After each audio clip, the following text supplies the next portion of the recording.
Fëmia im, dëgjo me kujdes. Kjo mesazh nuk erdhi për rastësi. Unë kam diçka të veçantë për ty, diçka që prek thellësisht zemrën tënde. Unë të shoh, të dëgjoj dhe e di se çfarë po kalon. Ajo që ndihesh sot, ndjesitë që ke, nuk janë të padobishme. Jeremia 29:11 thotë, sepse unë e di mendimin që kam për ju, thotë Zoti. Kjo do të thotë se çdo ngjarje, çdo lutje e heshtur, çdo dhimbje që ndjen, është e njohur për mua. Unë kam plane të mira për ty, dhe ato janë më të mëdha se sa mund të imagjinosh. Mund të ndihesh i humbur, i braktisur, por unë të kujtoj që çdo gjë ndodh për një arsye. Ndoshta ke nevojë për një shenjë, një konfirmim që nuk je vetëm. Ndaje këtë mesazh me dikë që mund ta ketë nevojën për të. Le të fillojmë këtë udhëtim së bashku, sepse çfarë fardosh ti mban në zemër, fardosh që nuk e ke shprehur, është një hap i rëndësishëm në rrugën tënde drejt shpresës dhe shërimit. Çfarë po mbajmë brenda nesh?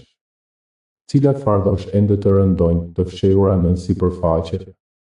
Le të zbulojmë së bashku këtë mister të brendshëm në bisedën tonë. Dhe nëse thua në zemrën tënde, lutuni për mua dhe vazhdoni të luteni, sepse kam shumë nevojë për të. Më poshtë, do të shihni fjalën abonohu. A e shihni? Dua që ta klikoni. Në momentin e saktë që klikoni abonohu, do të bashkoheni me këtë zinxhir lutjesh. Dhe besoj se Zoti do të vizitojë jetën tuaj, shtëpinë tuaj dhe zemrën tuaj. Linku. Çfarë po mbani brenda vetes? Çfarë fardosh ende të rëndojnë, të fshehura nën sipërfaqe? Kjo është një pyetje që shpesh kalon pa u vënë re, por është thelbësore për rrugëtimin tënd. Unë të ftoj të ndalesh për një moment dhe të mendosh për ato dhimbje që ke mbajtur për vete. A janë ato fardosh që të pengojnë të ecësh përpara? A janë ato ngjarje që të kanë lënë shenja, por që ti ke zgjedhur t'i fshihesh? Shiko, unë kam parë çdo lutje të heshtur, çdo gjë që ti ke mbajtur për vete. Unë kam dëgjuar çdo britm të shpirtit tënd që kërkon ndihmë. Ti nuk je i vetëm në këtë udhëtim. Në Bibël, ne shohim se si njerëzit e shenjtë, si David, shpesh shprehin dhimbjen e tyre. Ai thot në Psalmin 34:18, Zoti është afër atyre që kanë zemër të thyrë dhe shpëton ata që janë në frymë të shtyr. Kjo është një premtim i madh, një premtim që duhet ta mbash në zemrën tënde. Mund të mendosh se fardoshtë e tua janë të padukshme, por ato kanë një ndikim të thellë në jetën tënde. Ndoshta ke kaluar një humbje të madhe, një ndarje, ose një shgënjim që të ka lënë të ndihesh i braktisur. Unë kam dëgjuar çdo lutje që ke bërë, çdo lot që ke derdhur. Dhimbja jote është e rëndësishme për mua dhe unë kam ardhur për të sjell shpresë dhe ngushëllim. Mendo për ato fardosh që të mbajnë të bllokuar. A është një ndjenjë e humbjes? A është frika nga e panjohura? A është një ndjenjë e papërshtatshmërisë? Unë të ftoj të hapësh zemrën tënde dhe të flasësh me mua për to. Unë kam dhënë një premtim që do të jem me ty në çdo hap të rrugës. Ashtu siç u tha Mojsiut në Eksodin 14:14, Zoti do të luftoj për ju, ndërsa ju do të qëndroni të qetë. Në këtë moment mund të ndihesh si në një errësirë të thellë, por e di se drita ime është afër. Ajo dritë është shpresa që unë të sjell. Ajo është premtimi që unë kam për ju. Unë kam një plan për ty, dhe ai plan është i mbushur me qëllim dhe dashuri. Mund të ketë momente kur duket se lutjet e tua janë të heshtura, si një zë që humbet në ajër. Por mos harro, çdo lutje që ti bën, unë e dëgjoj.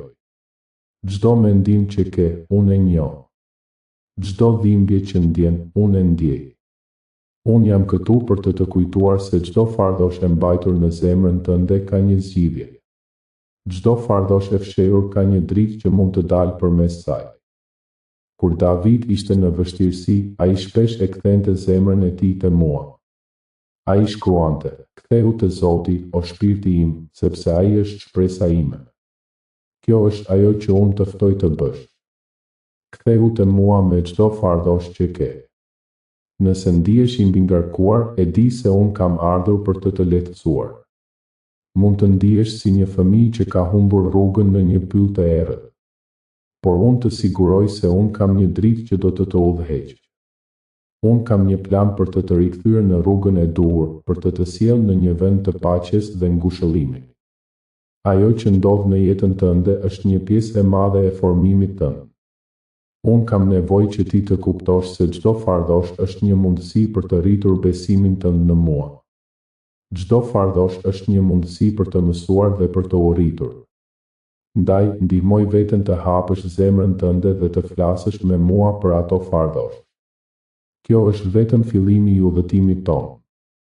Në bisedën tonë të ardhshme, do të flasim për pritjen dhe përgatitjen, për atë që do të thotë të mos ndihesh i braktisur, por të kuptosh se unë jam me ty në çdo hap.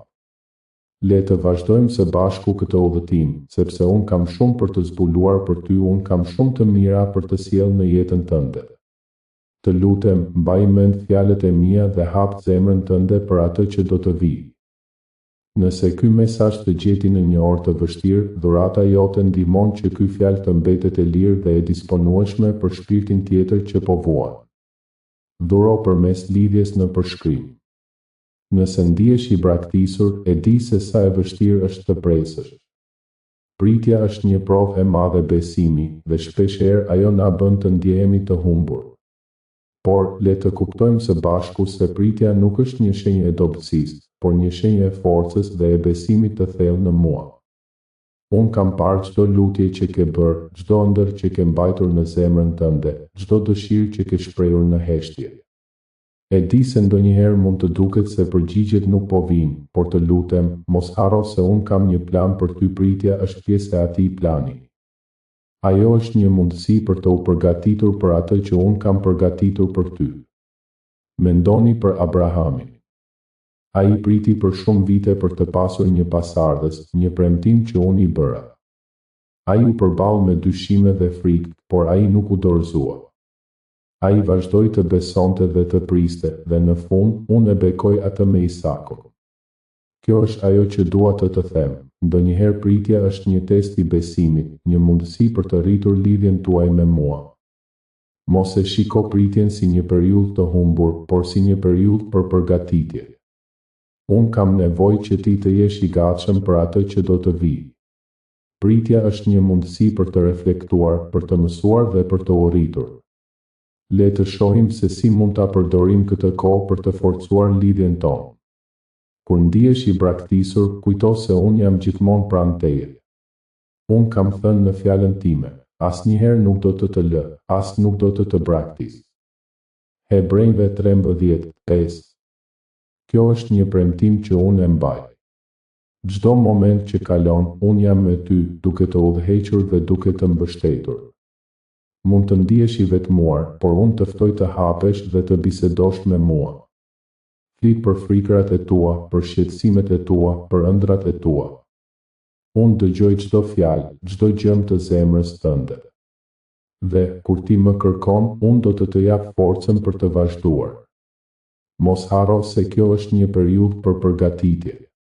Mënyra se si ti e kalon këtë pritje do të ndikojë në mënyrën se si do të përballesh me bekimet që kam për ty. Kjo është një mundësi për të reflektuar mbi vlerat e tua, për të forcuar besimin tënd dhe për të forcuar identitetin tënd në mua. Çdo ditë që kalon është një mundësi për të thelluar marrëdhënien tënde me mua. Kjo është një mundësi për të mësuar të besosh më shumë, për të rritur besimin tënd dhe për të pritur me durim. Nëse ke ëndrat e tua, ato do të realizohen, por ndonjëherë kërkohet kohë. Kështu, kur ndihesh i braktisur, mbaj mend se unë kam një plan për ty. Pritja është një mundësi për të u përgatitur për atë që do të vijë. Unë kam shumë për të zbuluar për ty, dhe çdo hap që merr është një hap më afër realizimit të atij plani. Le të kalojmë në një tjetër hap të këtij udhëtimi. Në bisedën tonë të ardhshme, do të flasim për ëndrat e tua, për ato dyert që ndihesh se janë mbyllur dhe për shpresat që ndonjëherë duken të harxhuara.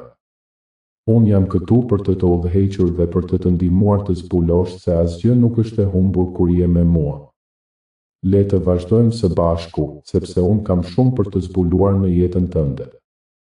Nëse ndihesh si të ishe në errësirë duke pritur që ndonjëherë ndihma të vijë, dëgjo me vëmendje. Kjo është një pjesë e rëndësishme e udhëtimit tënd. Unë e di se ti ke ëndrat e tua, ato që ndonjëherë duken të pamundura për t'u arritur. Por, çfarë ndodh kur dyert që ke pritur të hapen duken të mbyllura? Çfarë ndodh kur shpresat e tua duken të harxhuara? Në Bibël, ka shumë shembuj të njerëzve që përballen me dyert të mbyllura. Një prej tyre është Mojsi, i cili i dha fund një jete të njohur për të udhëhequr popullin e tij në një tokë të premtuar. Ai u përball me pengesa të mëdha, por besimi i tij në mua e ndihmoi të vazhdoj. Ai kishte ëndrrën për lirinë e popullit të tij, por shpesh ndiheshin të bllokuar nga frika dhe dyshimi. Unë të them, si Mojsi, ndonjëherë ndihesh i humbur, por asnjëherë nuk je i braktisur. Unë kam një plan për ty, dhe çdo mbyllje është një mundësi për të zbuluar një derë të re. Ajo që ndihesh se është e humbur, ndonjëherë është thjesht një hap i nevojshëm për të arritur diçka më të madhe.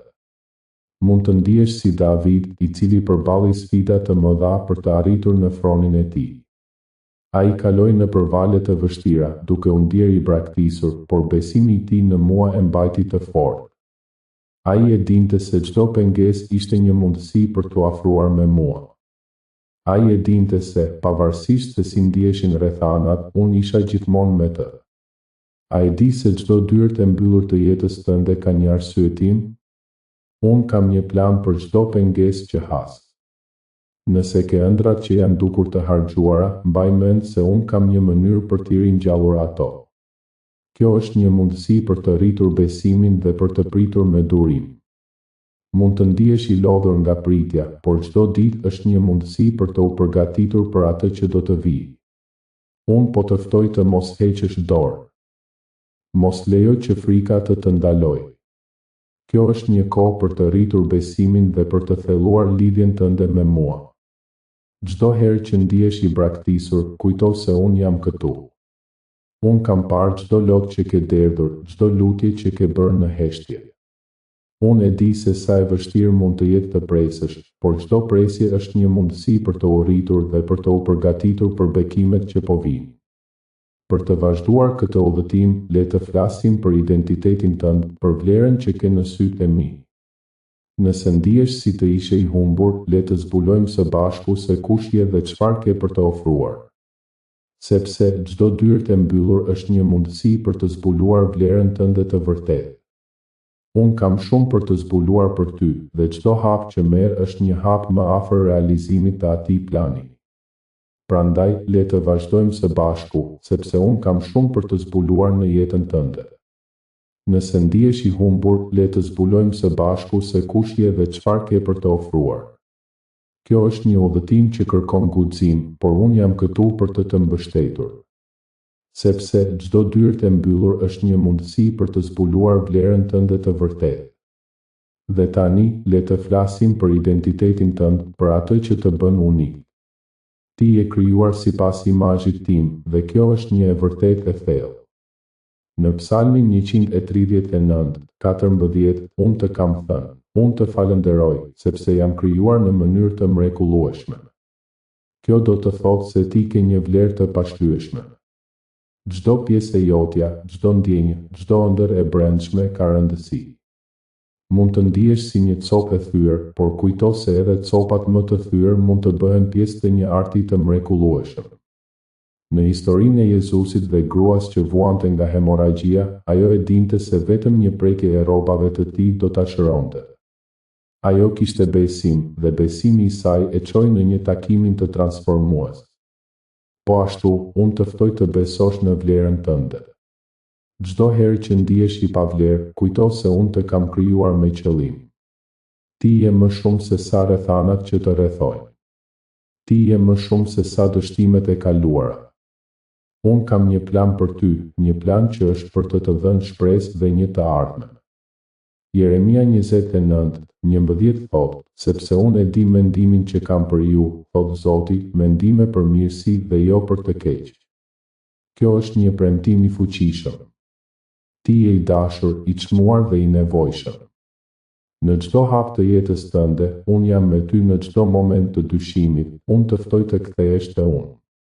Pse? Sepse unë kam një qëllim për ty, dhe ai qëllim është që të dish se je i dashur dhe i vlerësuar. Mund të ndihesh si një ëndër e varfër që është mbuluar nga errësira, por le të zbulojmë së bashku dritën që është brenda teje. Ti ke potencialin për të bërë gjëra të mëdha. Në Filipianëve 4:13, unë të premtoj, mund të bëj gjithçka përmes Krishtit që më forcon.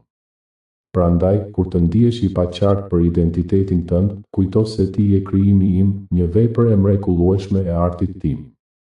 Çdo gjë që ke kaluar, çdo sfidë që ke përballuar, të ka formuar për të qenë personi që je sot.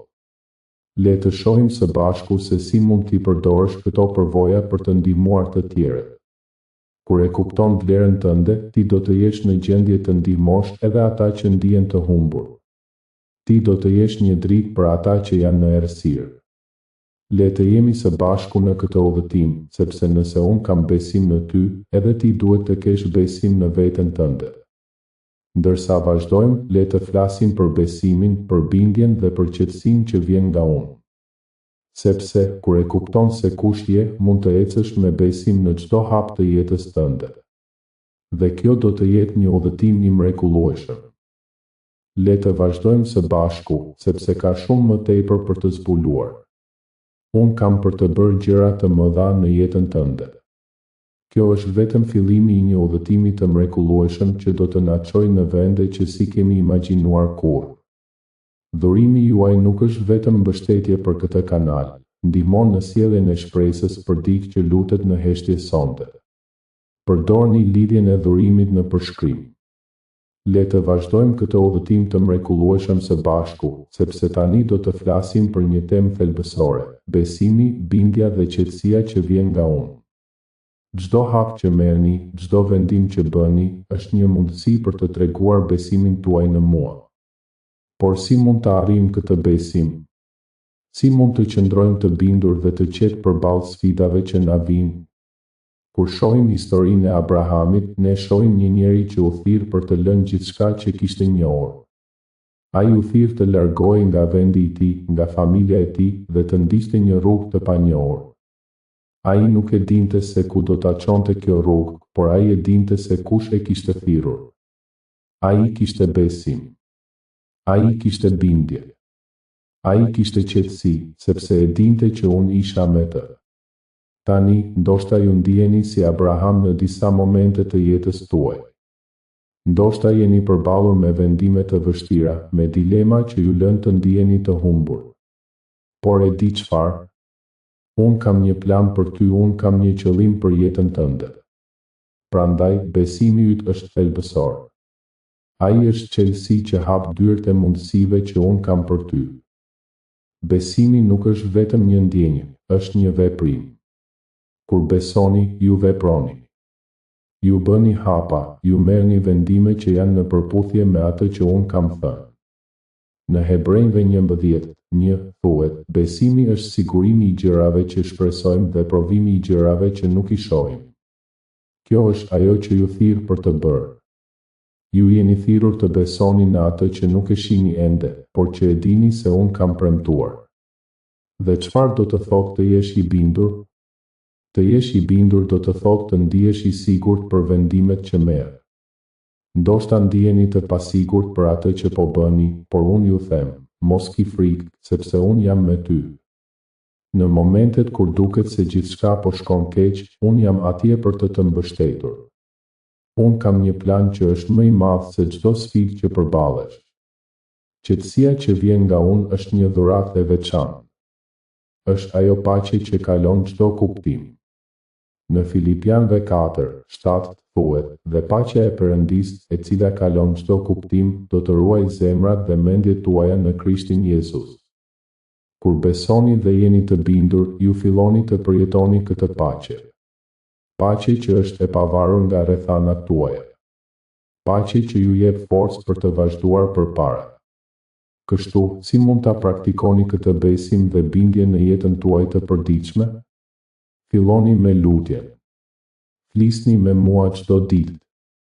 Shprehni shqetësimet tuaja, kërkoni udhëzim dhe përqendrohuni në fjalët e mia, lexoni Biblën dhe lejoni që ajo të jetë udhëzuesi juaj. Unë kam folur për ju në çdo faqe. Çdo histori, çdo mësim, çdo premtim është atje për të ndihmuar në ndërtimin e besimit tuaj. Dhe mos harroni, besimi është një proces. Ai rritet me kalimin e kohës. Çdo herë që kaloni përmes një sfide dhe shihni dorën time që vepron, besimi juaj forcohet. Çdo herë që e shihni veten duke u bindur dhe duke u qetësuar, ju po ndihmoni veten që të rriteni në besim. Pra, çfarë do të ndodhë kur ju filloni të besoni dhe të jeni të bindur? Do të filloni të ndiheni të fortë. Do të filloni të ndiheni të sigurt në çdo hap që merrni. Do të filloni të shihni mundësi që nuk i keni parë më parë. Unë kam përgatitur një udhëtim të mrekullueshëm për ju dhe besimi juaj do të jetë qetësi për ta hapur. Le të vazhdojmë këtë udhëtim së bashku. Nëse keni besim në mua, unë do t'ju jap gjithçka që ju nevojitet për të ecur përpara. Unë do t'ju jap forcë, qetësi dhe udhëzim. Le të shohim se çfarë do të ndodhë kur ju vendosni të besoni dhe të jeni të bindur. Dhe tani, ndërsa kalojmë në bllokun tjetër, le të flasim për discernimin e hapave tuaj të ardhshëm. Çfarë do të thotë të dish se ku të shkosh? Si mund ta kuptoni se cila është rruga e duhur për ju? Le të zbulojmë së bashku këtë mister. Dhe tani, ndërsa mendojmë për hapat e ardhshëm që duhet të ndërmerrni, le të thellohemi në një nga pyetjet më të rëndësishme që mund të bëni. Si mund të keni discernim për të kuptuar se cila është rruga e duhur për ju? Çfarë do të thotë të jeni të udhëzuar nga unë në çdo hap që merrni? Në Bibël, ne shohim shembuj të shumë të njerëzve që kërkuan udhëzim dhe qëndruan të hapur për atë që unë kisha për ta. Një nga këta shembuj është Mojsi, i cili, kur u thirr për të çliruar popullin e tij, ndjeu frikë dhe dyshim. Ai pyeti, si do të di se je me mua? Por unë i thash, unë do të jem me ty. Eksodi 3:12. Mojsi zgjodhi të besonte dhe të ndiqte udhëzimin tim, dhe kështu ai udhëhoqi popullin e tij nëpër detin e Kuq. Për të pasur discernim, është e rëndësishme të jeni të qetë dhe të dëgjoni zërin tim. Shumë herë, zhurmat e botës dhe shqetësimet e përditshme mund t'ju pengojnë të dëgjoni atë që unë kam për të thënë. Është e rëndësishme të krijoni hapësirë për të dëgjuar. Kjo mund të ndodhë në një moment të qetë të ditës suaj, në lutje ose meditimin mbi fjalën time. Mos harroni se unë kam një plan të veçantë për ju. Plani im është i mbushur me shpresë dhe mundësi. Jeremia 29:11 thotë, sepse unë e di mendimin që kam për ju, thotë Zoti, mendime paqeje dhe jo të këqija, për t'ju dhënë një të ardhme dhe një shpresë. Kjo është një premtim që ju duhet ta mbani në zemrën tuaj. Nëse ndiheni të humbur ose të pasigurt, mos u friksoni. Kjo është një pjesë e natyrshme e procesit. Shumë herë, hapat që ju merrni përpara janë të mbushura me sfida dhe provokime. Por, në mes të këtyre pengesave, unë jam me ju. Unë ju udhëzoj dhe ju jap forcë për të vazhduar.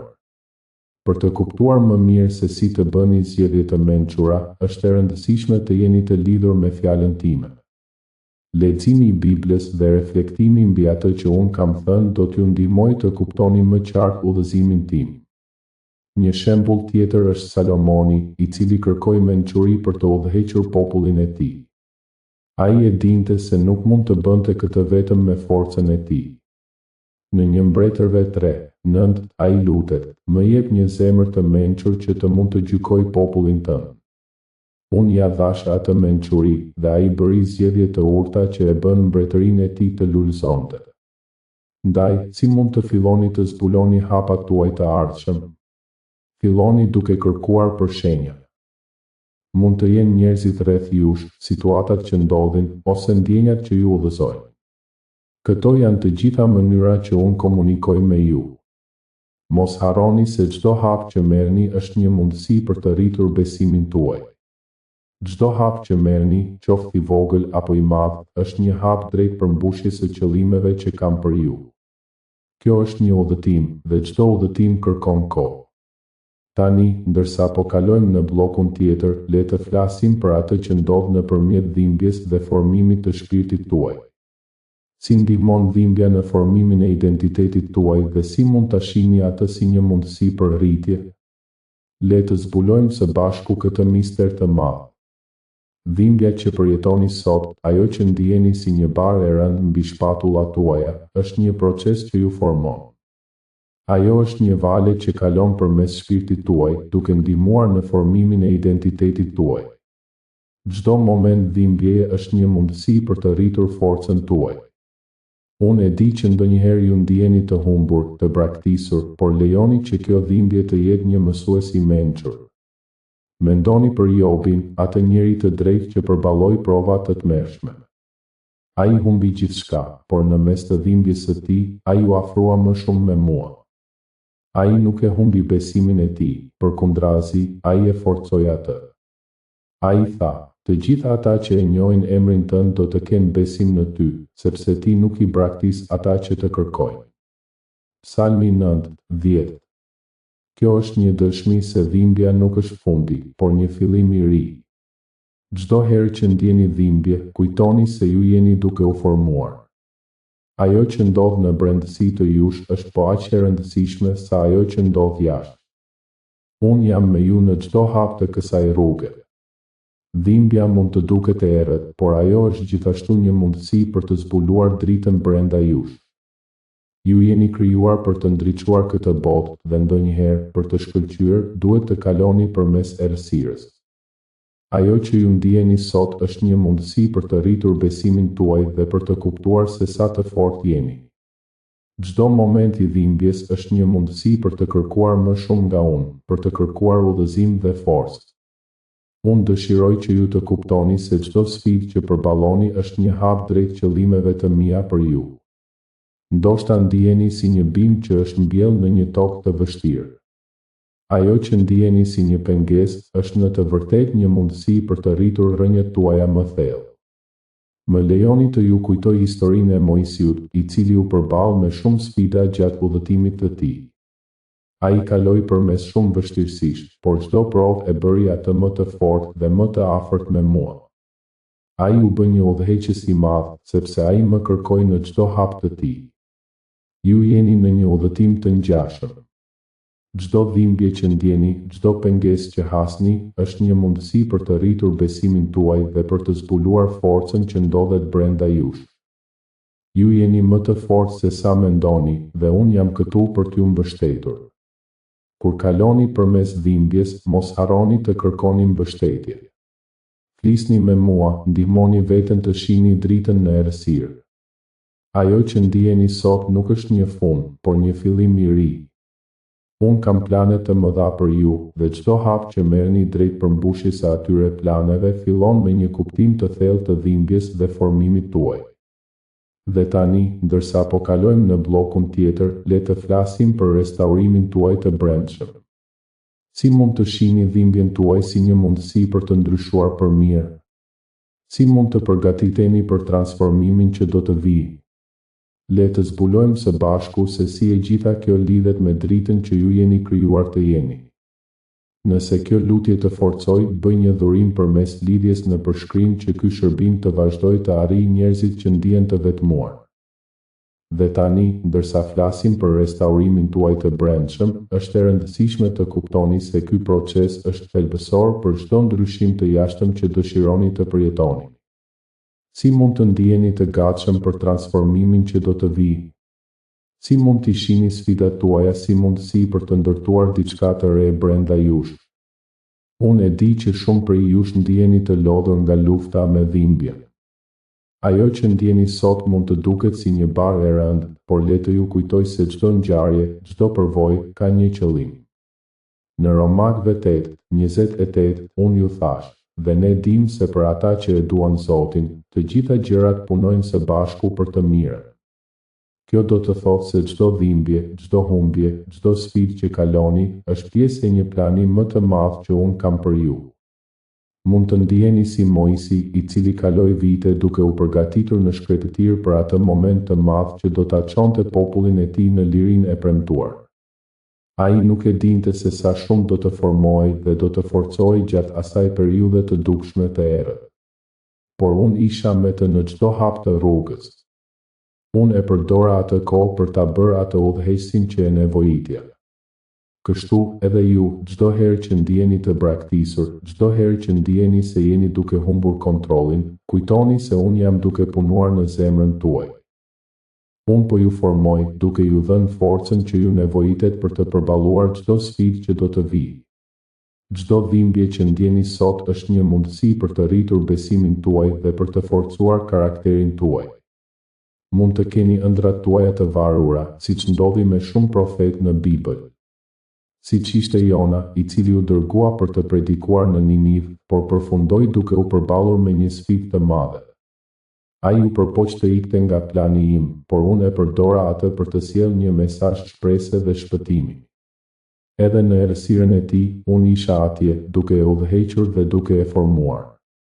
Ajo që ndjeni sot, ndoshta është një ndjenjë e humbjes, e papërshtatshmërisë, por unë ju them se ka një dritë që pritet të shpërthejë. Dritë që do të vijë nga brenda jush. Dritë që do të ndihmoj të tjerët të shohin se si unë kam punuar në jetën tuaj. Kujtoni se restaurimi i brendshëm është një proces. Ai kërkon kohë, durim dhe besim. Në këtë udhëtim, ju lutem mos u dorëzoni. Mos e humbni shpresën tuaj. Çdo hap që merrni drejt përmirësimit, çdo lutje që bëni, çdo moment reflektimi, është një hap më afër dritës që unë kam për ju. Dhe tani, ndërsa po përgatitemi për të kaluar në bllokun tjetër, mendoni për këtë. Çfarë do të thotë për ju të jeni të restauruar? Si do të duke jeta juaj pas këtij procesi? Si do të ndiheni kur të realizoni se çdo dhimbje, çdo sfidë, ka qenë një hap drejt dritës që unë kam për ju? Le të vazhdojmë këtë udhëtim së bashku për të zbuluar se si mund të bëhemi dritë për të tjerët, duke ndihmuar ata të gjejnë shpresë në errësirën e tyre. Tani, ndërsa po mendojmë për procesin e restaurimit, le të shqyrtojmë se si mund të bëhemi dritë për të tjerët. A e dini se çdo herë që ju kaloni përmes sfidave, ju krijoni një mundësi për t'u bërë një dëshmi për ata që janë rreth jush? Unë ju kam thënë se jeni drita e botës, Mateu 5:14. Kjo do të thotë se jeta juaj, përvoja juaj dhe madje edhe dhimbjet tuaja mund të shërbejnë si një farë shprese për ata që ndjen të humbur. Imagjinoni se si një moment i vetëm i guximit tuaj mund të ndihmojë dikë tjetër të gjejë forcën për të vazhduar. Siç shkruan në 2 Korintasve 1:4, ai na ngushëllon në të gjitha vështirësitë tona, që ne të mund t'i ngushëllojmë të tjerët. Kjo është një thirrje për të ndarë atë që kemi mësuar, për të ndihmuar ata që janë në errësirë. Çdo herë që ju hapni zemrën tuaj dhe flisni për përvojat tuaja, ju jeni duke ndihmuar dikë tjetër të ndjehet më pak i vetmuar. Mund të ndiheni të vogël, të papërfillshëm në këtë botë të madhe, por kujtoni se çdo dritë ka rëndësinë e saj. Një qiri i vogël mund të ndriçojë një dhomë të errët. Kështu që le të jemi ata që ndriçojmë errësirën për të tjerët. Le të jemi ata që ofrojmë shpresë në kohë të vështira. Le të jemi ata që tregojnë dashuri dhe mirëkuptim kur bota duket e ftohtë dhe e ashpër. Kur shohim në Bibël, ne shohim se si Jezusi ishte drita për botën. Ai erdhi për të sjellë shpresë atyre që ishin të humbur, të sëmurë dhe të dëshpëruar. Ai shëroi të sëmurët, ngriti të vdekurit dhe u dha shpresë të gjithëve që e takuan. Por Jezusi nuk e bëri këtë vetëm për të treguar fuqinë e tij. Ai e bëri këtë për të na treguar se si ne duhet të veprojmë. Ai na thotë të jemi dritë dhe të sjellim ngushëllim atyre që kanë nevojë. Mendo për ata që janë rreth teje. A ka ndonjë mik, ndonjë fëmijë, ndonjë antar i familjes që ndjehet i humbur ose i dëshpëruar? A mund të jesh ti ai që i ofron dorën e ndihmës? A mund të jesh ti ai që ndriçon jetën e tyre me dashurinë dhe mbështetjen tënde?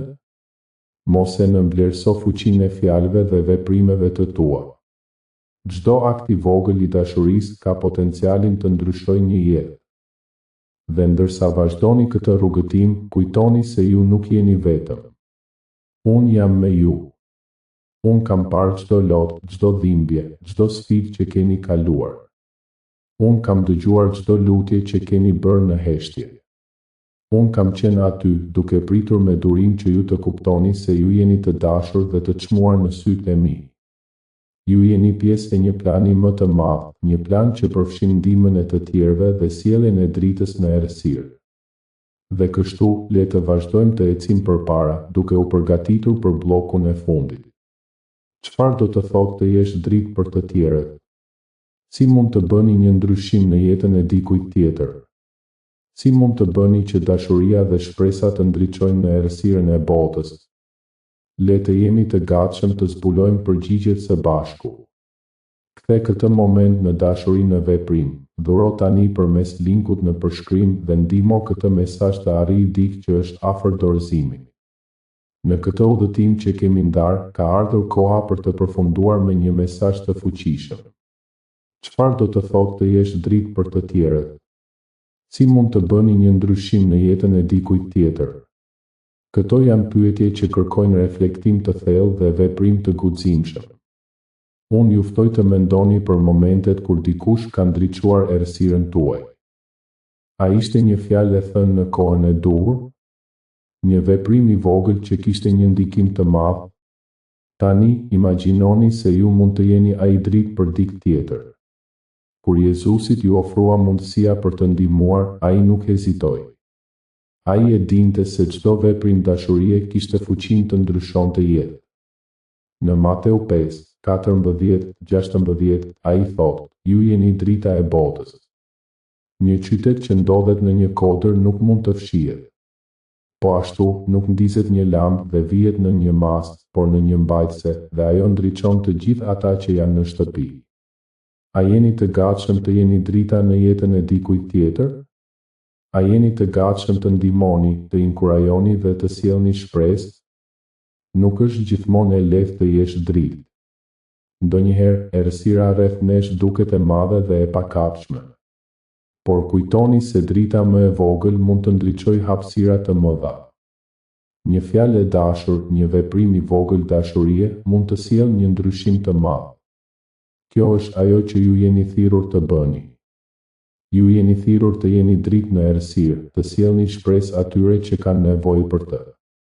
Dhe ndërsa ju ndihmoni të tjerët, mos harroni se ju gjithashtu jeni duke u ndihmuar vetë. Dita që kaloni duke ndihmuar të tjerët është një ditë që ju po e ndihmoni veten të rriteni në besim dhe dashuri. Në çdo akt të dashurisë, ju po e forconi lidhjen tuaj me mua. Unë kam thënë në 1 Pjetri 4:10, çdo njeri le të përdorë dhuratën që ka marrë për të shërbyer njëri tjetrit, si mirëbërës të ndryshëm të hirit të Zotit. Ju jeni një mirëbërës i hirit tim. Pra, si e shihni veten në këtë dritë? Si do të veproni për të sjellë dritë në jetën e dikujt tjetër? Çfarë hapash do të merrni për të bërë një ndryshim? Këto janë pyetje që kërkojnë guxim dhe veprim. Por ju nuk jeni vetëm në këtë udhëtim. Unë jam me ju, duke ju udhëhequr dhe forcuar. Unë kam besim në ju dhe në potencialin tuaj për të bërë një ndryshim. Në fund të këtij udhëtimi, dëshiroj t'ju jap një bekim të veçantë. Le të jeni të fortë dhe të guximshëm. Le të jeni dritë në botë. Le të jeni ata që sjellin shpresë dhe dashuri. Dhe mbani mend, çdo veprim i vogël ka rëndësi. Çdo fjalë e dashur, çdo akt i dashurisë, çdo përpjekje për të ndihmuar, ndihmon të krijoni një botë më të ndritshme. Le të mbyllim këtë mesazh me një lutje. O Zot, ndihmoje ata që po dëgjojnë këtë mesazh të kuptojnë vlerën e dritës që kanë brenda vetes. U japim forcë dhe guxim për të vepruar, për të qenë dritë në jetët e të tjerëve. Bekojini me dashuri dhe shpresë dhe ndihmoni të sjellin ndryshim në botë. Amen. Dhe ndërsa ju përfundoni këtë udhëtim me mua, ju ftoj të ndani mendimet tuaja. Si mund të jeni dritë për të tjerët? Lini një koment, ndani këtë mesazh dhe bashkohuni me këtë komunitet që po ndihmon të sjellim shpresë dhe dashuri në botë. Ju jeni të dashur dhe të çmuar, dhe unë kam besim në ju.